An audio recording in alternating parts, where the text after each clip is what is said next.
Episode selanjutnya akan kita bahas mengenai ziarah dan persiapan kepulangan jamaah ke tanah air. Setelah puncak pelaksanaan ibadah haji selesai, selanjutnya jamaah akan melaksanakan ziarah di seputar kota Mekah sambil menunggu jadwal kepulangan ke tanah air.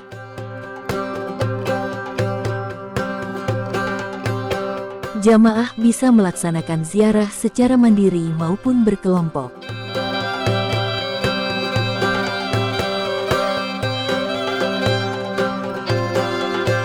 Ada banyak tempat yang bisa dikunjungi oleh jamaah, baik itu tempat ziarah yang berada di sekitar Masjidil Haram, ataupun yang berada di seputar kota Mekah.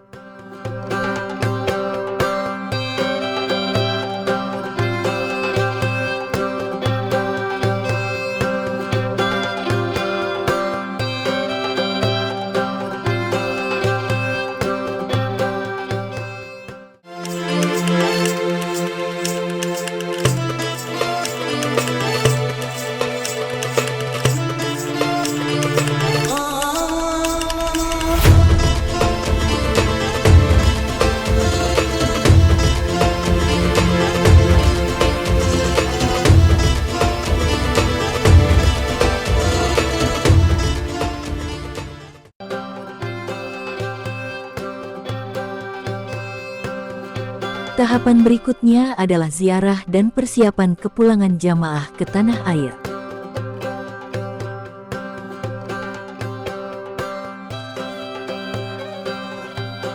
Pada episode sebelumnya telah kita bahas mengenai rangkaian pelaksanaan ibadah haji, mulai dari tahap awal persiapan pelaksanaan ibadah haji di daerah, hingga puncak pelaksanaan ibadah haji di kota Mekah.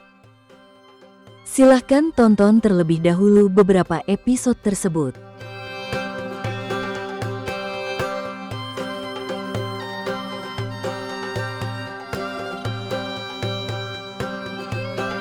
Sebelum kita lanjutkan, mohon berikan dukungan terhadap channel ini dengan mengklik tombol berikut.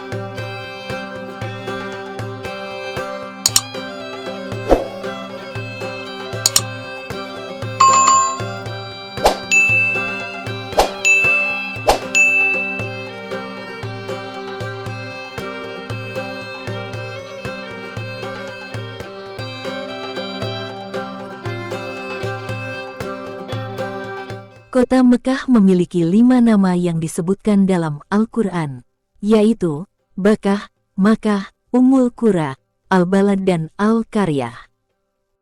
Setiap tahun, jamaah haji mengunjungi kota Makkah dan Madinah untuk menunaikan ibadah haji. Mereka juga berkeliling kota Mekah untuk mendapatkan pengetahuan lebih dalam tentang Islam dan kehidupan Nabi serta para sahabatnya.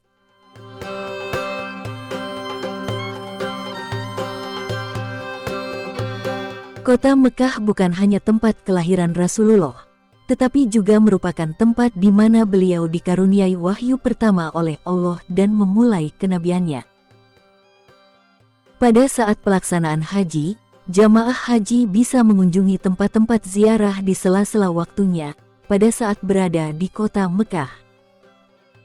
Tempat ziarah yang bisa dikunjungi di seputar Masjidil Haram dan di sekitar kota Mekah antara lain: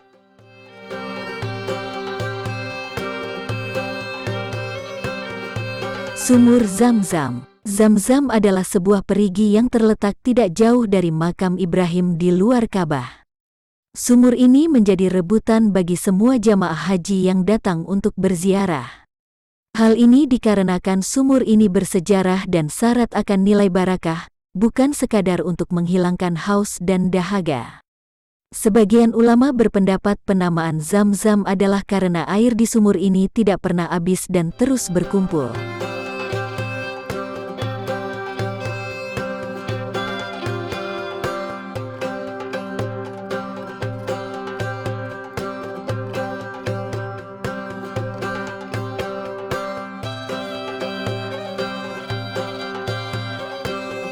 Rumah tempat kelahiran Rasulullah. Rumah Rasulullah termasuk salah satu tempat ziarah di Makkah yang banyak dikunjungi oleh jamaah. Rumah tersebut berada dekat Masjidil Haram dari sisi timur. Sekarang bangunan rumah tersebut telah dijadikan sebagai perpustakaan. Di bagian depan terpampang tulisan dalam huruf Arab yang bertuliskan Maktabah Makkah Al-Mukarramah. Tempat ini dipercaya pula sebagai lokasi rumah Abdul Muthalib, ayah Abdullah, dan tempat Rasulullah dilahirkan.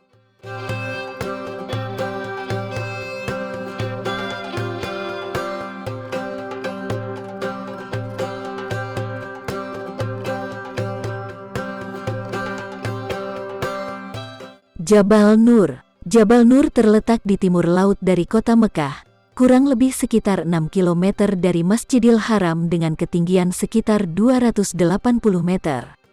Posisi bersebelahan dengan sebuah bukit yang lebih rendah, yaitu Jabal Sabir Gina yang pucuknya menyerupai punuk unta. Awalnya bukit ini bernama Jabal Hira, sebab puncaknya terdapat Gua Hira. Letak Gua Hira di belakang dua batu raksasa yang sangat dalam dan sempit dengan ketinggian sekitar 2 meter. Di bagian ujung kanan gua terdapat lubang kecil yang dapat dipergunakan untuk memandang kawasan bukit dan gunung arah Makkah. Gua Hira menjadi lokasi di mana Rasulullah menerima wahyu pertama, ketika didatangi malaikat Jibril yang mengajar baginda Nabi membaca 5 ayat pertama dalam surah Al-Alaq.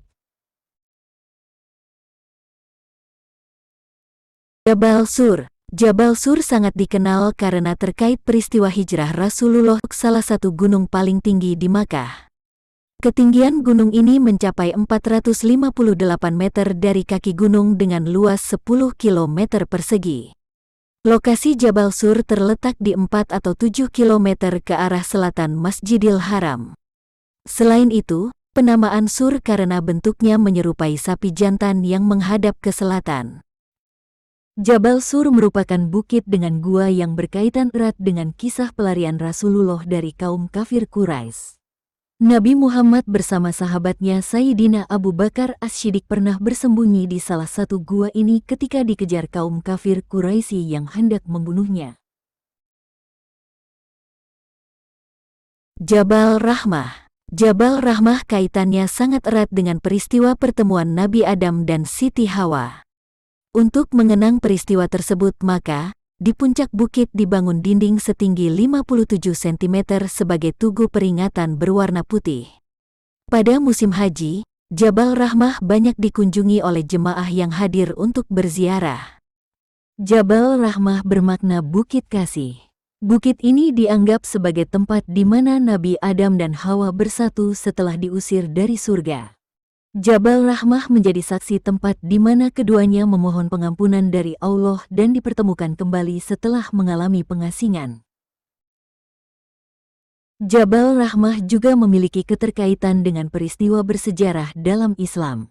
Di bukit ini, Nabi Muhammad memberikan pidato perpisahannya kepada umat Islam pada tahun 632 Masehi, ketika melaksanakan Haji Wada.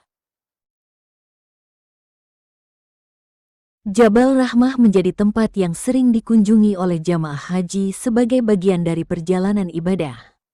Banyak orang datang ke bukit ini untuk berdoa, merenung, dan memohon pengampunan kepada Allah SWT. Sebagai tempat bersejarah dan sakral, Jabal Rahmah memegang peran penting dalam perjalanan spiritual umat Muslim. Bukit ini juga menjadi simbol dari kasih sayang dan pengampunan Allah. Jabal Rahmah juga merupakan tempat turunnya wahyu terakhir. Di tempat itulah malaikat Jibril disebutkan turun ke bumi untuk terakhir kalinya guna mengucapkan salam perpisahan kepada Rasulullah. Sang Nabi disebutkan menerima wahyu terakhirnya saat sedang melakukan wukuf di Padang Arafah ketika menunaikan Haji Wada. Surat Al-Maidah ayat 3 yang disebut sebagai tanda kesempurnaan ajaran Islam. Sebuah wahyu terakhir yang disambut tangis para sahabat karena menjadi penanda usainya tugas Rasulullah. Sebuah alarm pengingat untuk tibanya saat perpisahan.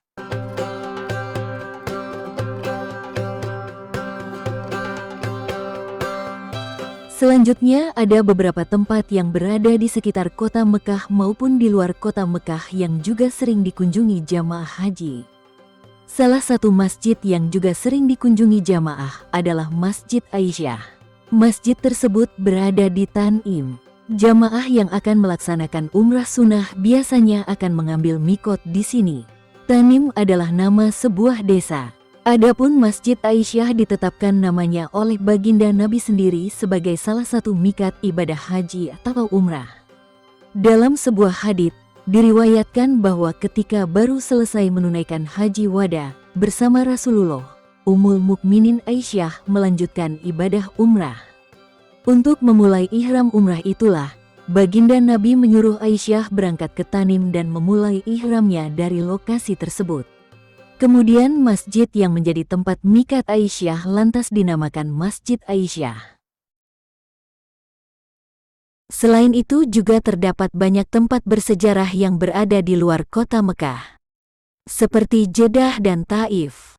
Jeddah adalah kota pelabuhan utama di Arab Saudi, baik pelabuhan laut maupun pelabuhan udara. Terletak di tepi Laut Merah. Sebagai kota dagang, Jeddah memiliki fasilitas kota yang cukup memadai. Pelabuhan lautnya merupakan pelabuhan utama yang merupakan sentral perdagangan menuju berbagai negara, khususnya negara-negara di pesisir timur Afrika, serta Yaman. Pelabuhannya merupakan pelabuhan bebas.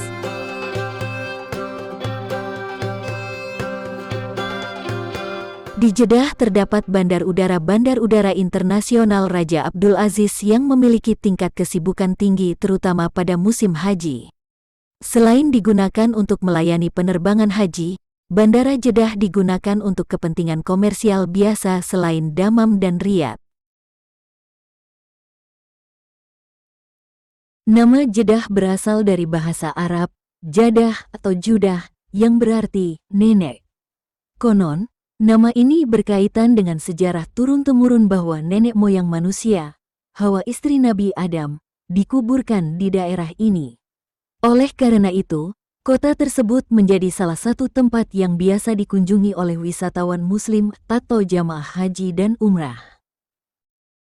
Dari sumber yang umum kata Jadah yang berarti nenek, sebab di sana ada makam yang diyakini sebagai makam Siti Hawa, istri Nabi Adam yang merupakan nenek moyang manusia. Sumber lain mengatakan bahwa Jeddah berasal dari kata jidah dalam bahasa Arab yang berarti lepas pantai. Selain makam Siti Hawa, di kota Jeddah juga memiliki banyak masjid bersejarah, seperti Masjid Kisyos, Masjid Terapung, Laut Merah, dan lainnya.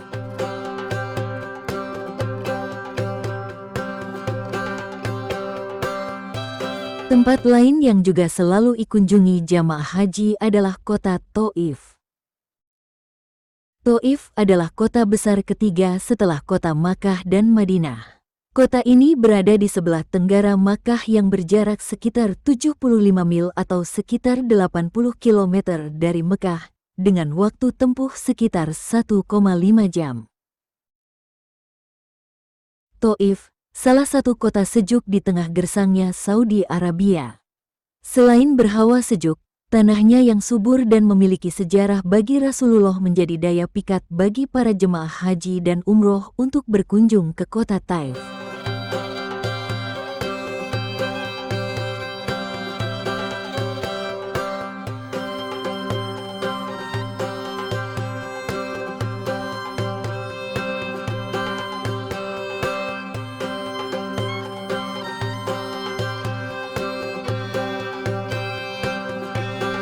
Di balik sejuknya Taif, ada kisah perjalanan Rasulullah yang memilukan.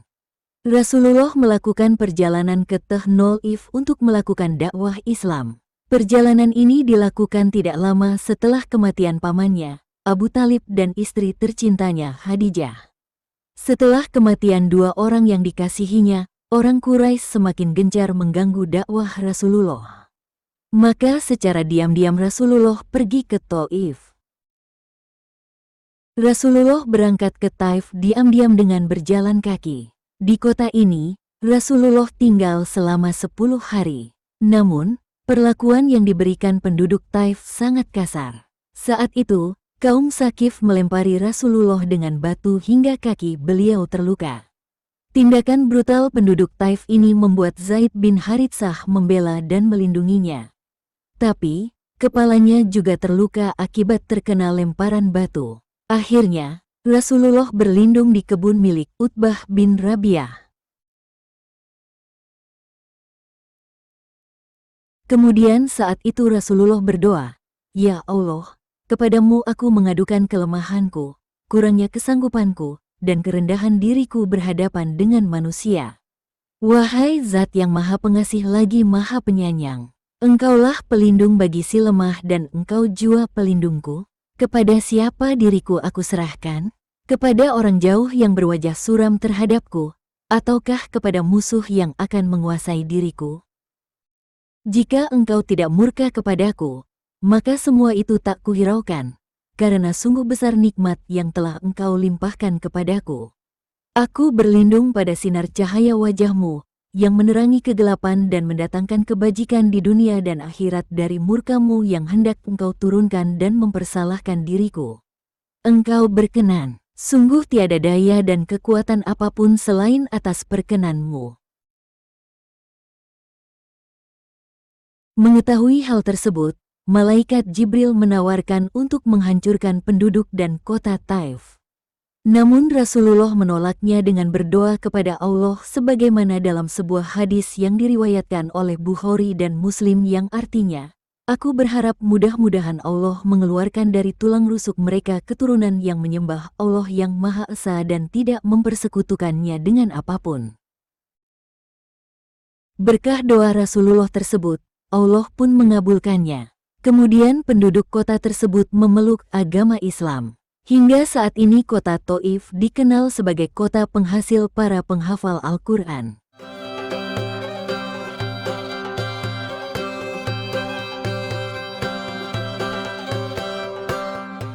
Taif merupakan salah satu kota yang memiliki hawa sejuk, udara yang sejuk karena berada di lembah pegunungan Asir dan pegunungan Al-Hada. Kota ini terkenal dengan perkebunan delima, kurma, sayuran lainnya, termasuk juga tumbuh pohon zakum, yaitu pohon yang penuh duri. Beraneka macam buah-buahan, sayuran, bahkan aneka macam bunga tumbuh dengan subur di kota Taif. Jamaah haji yang berkunjung ke sana bisa menikmati buah-buahan yang lezat dan segar dengan harga yang cukup murah.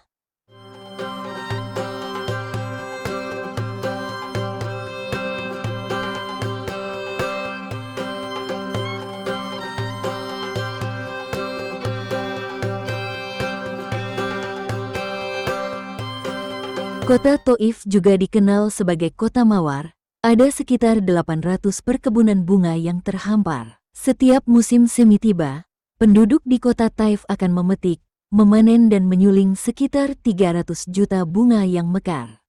Hasil penyulingan itu salah satunya dijadikan sebagai minyak wangi yang populer di kalangan jutaan muslim yang melaksanakan ibadah haji umrah ke Makkah dan Madinah.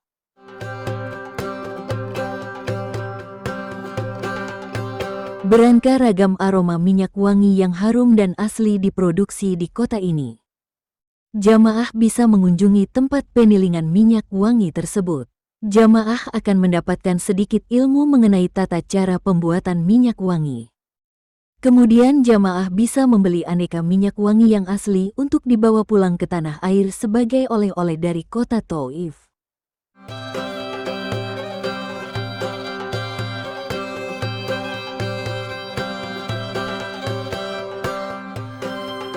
Ada banyak tempat yang bisa dikunjungi oleh jamaah di kota ini.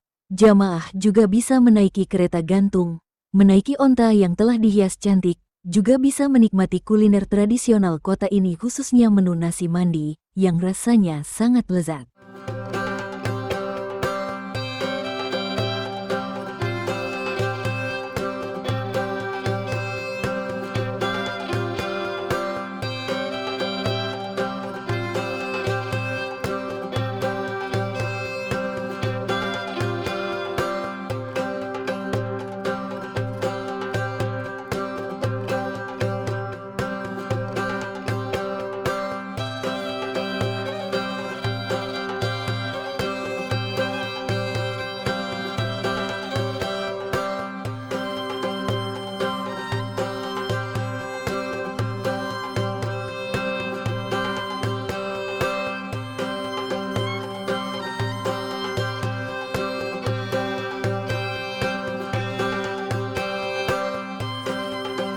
Selanjutnya, pada waktu yang telah ditentukan sesuai jadwal, jamaah akan melakukan persiapan untuk kepulangan ke tanah air bagi jamaah gelombang 1 dan persiapan menuju kota Madinah bagi jamaah gelombang kedua.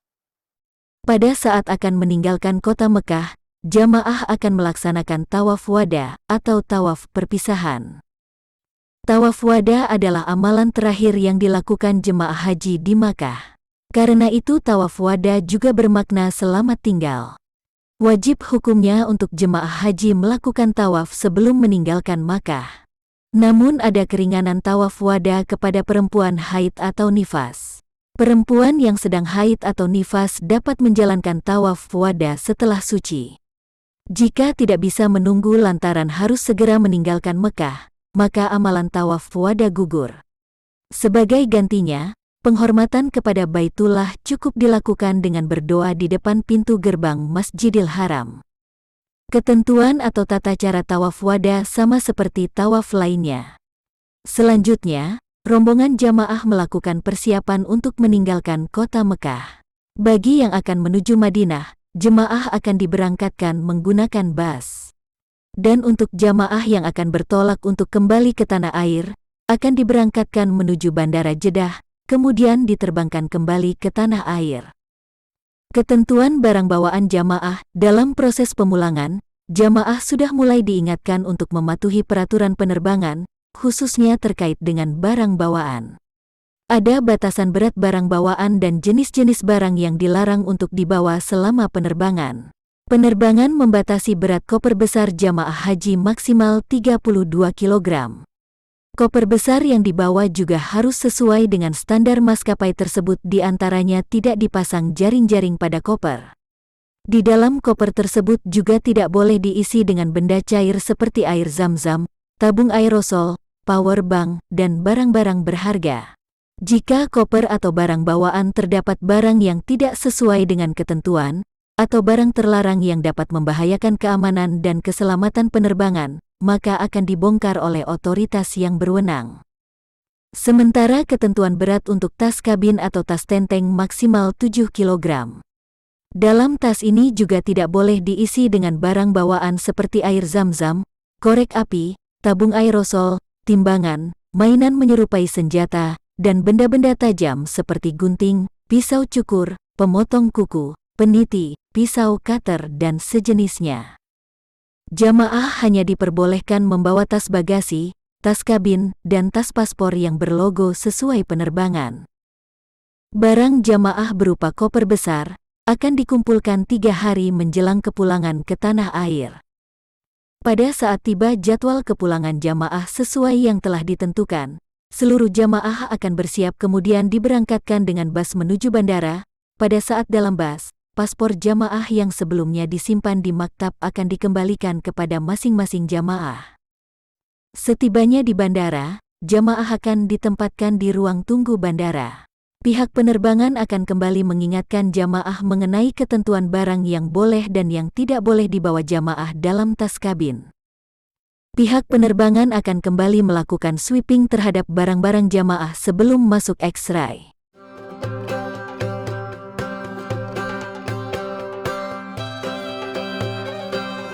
Setelah selesai pengecekan paspor jamaah oleh petugas imigrasi untuk pemulangan jamaah, selanjutnya jamaah beserta seluruh barang bawaan berupa tas kabin dan lainnya akan melewati pemeriksaan serai sebelum menuju ke ruang tunggu keberangkatan. Pada waktu yang telah ditentukan, seluruh jamaah akan menaiki pesawat secara tertib untuk terbang kembali ke tanah air.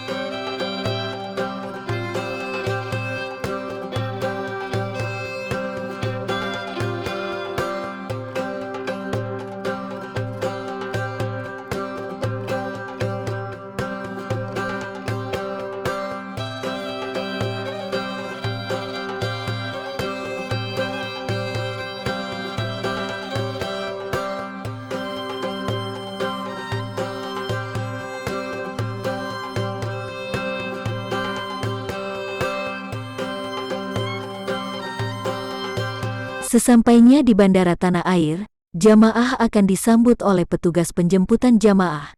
Kemudian jamaah akan dibawa kembali menuju embarkasi.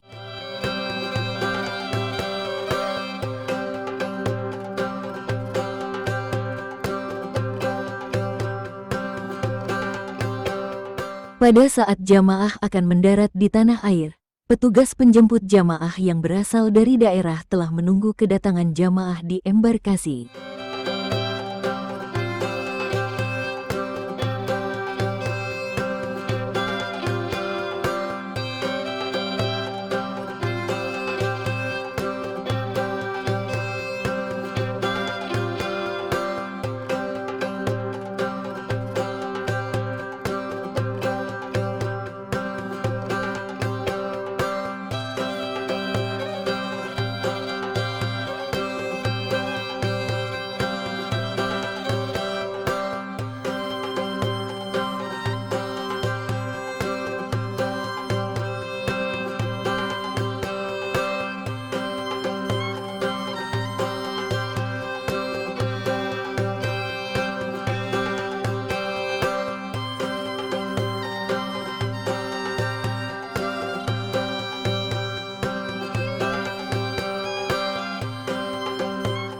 Pihak embarkasi akan mengadakan penyambutan jamaah yang baru tiba dari Tanah Suci. Acara tersebut akan dihadiri oleh para pejabat, baik dari pihak Kementerian Agama sebagai pelaksana pemberangkatan jamaah haji maupun pejabat daerah yang datang menjemput jamaah dari daerahnya masing-masing. Di embarkasi, jamaah akan mendapatkan air Zam-Zam yang telah disediakan sebagai oleh-oleh kembali ke rumah masing-masing. Setelah selesai penyambutan, jamaah akan bersiap untuk diberangkatkan kembali ke daerah masing-masing sesuai jadwal yang telah ditentukan dari daerah masing-masing jamaah. Adapun barang jamaah berupa koper besar, akan langsung diurus oleh petugas dari daerah masing-masing. Jamaah baru akan menerima koper besarnya setelah sampai di daerah, begitu juga dengan air Zam-Zam untuk jamaah. Pada waktu yang telah ditetapkan, jamaah menjemput kopernya masing-masing.